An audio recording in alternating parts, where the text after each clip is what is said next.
প্রতিশ্রুতি আর প্রতিশ্রুতি, এই প্রতিশ্রুতির অবসান কি আজ ঘটবে? আপনাদের কি মনে হয়? আজ কিন্তু 20 জুলাই। বলা হয়েছিল 20 জুলাইয়ের মধ্যে যাদের যাদের যোগ্য হওয়া সত্ত্বেও অ্যাকাউন্টে টাকা ক্রেডিট হয়নি, তাদের কিন্তু অনেকেরই 20 জুলাইয়ের মধ্যে টাকা ক্রেডিট হওয়ার কথা।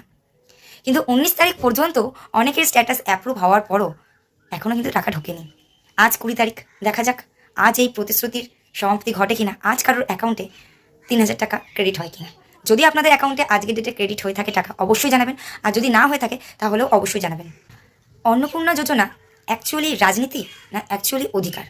এই নিয়ে অনেক মহিলাদের মনেই প্রশ্ন রয়েছে। এই নিয়ে আজকের আমার এই ভিডিওটা, তাই গুরুত্বপূর্ণ ভিডিওটাকে স্কিপ না করে সকলকে দেখার অনুরোধ রইল। অন্নপূর্ণা নিয়ে স্টার্টিং থেকে প্রচুর বিভ্রান্তি, প্রচুর সমস্যা।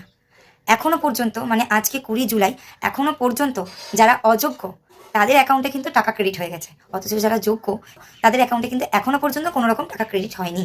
প্রত্যেকে কিন্তু তাদের এই মূল্যবান ভোটটা দিয়ে আমাদের নতুন সরকারকে নির্বাচন করেছিল, এবং এই নতুন সরকার তিনি কিন্তু ঘোষণা করেছিলেন প্রত্যেক মহিলাকে 3,000 টাকা করে দেবেন। এই 3,000 টাকার অ্যামাউন্টটা কিন্তু কোনো মহিলারা নির্ধারিত করে দেননি, তিনিই নির্ধারিত করেছিলেন।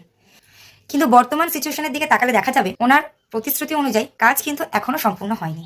বর্তমানে চায়ের দোকান থেকে অফিস কাচারি, ঘর থেকে বাজার, সব জায়গায় মানুষের একই প্রশ্ন, অন্নপূর্ণা যোজনা টাকা কি ক্রেডিট হয়েছে? সাধারণ মহিলাদের একটাই প্রশ্ন, তারা যোগ্য হয়েও সরকারি প্রকল্প থেকে এখনো পর্যন্ত তারা কেন বঞ্চিত? শ্বশুর পেনশনভোগী হোক কিংবা শাশুড়ি বৃদ্ধ ভাতা পেয়ে থাকুক কিংবা স্বামী চাকুরিজীবী হোক না কেন, যে যেখান থেকেই টাকা ইনকাম করুক না কেন, সাধারণ মহিলার হাতে কিন্তু কোনো টাকা পয়সাই থাকে না। তাই এই টাকাটা কিন্তু তাদেরকে অনেকটাই আত্মনির্ভরশীল করে তুলত। আবার এই টাকা দিয়েই অনেক দুস্থ পরিবারের ওষুধের খরচা উঠত। কিন্তু আজ তারা অনেকেই হতাশাগ্রস্ত।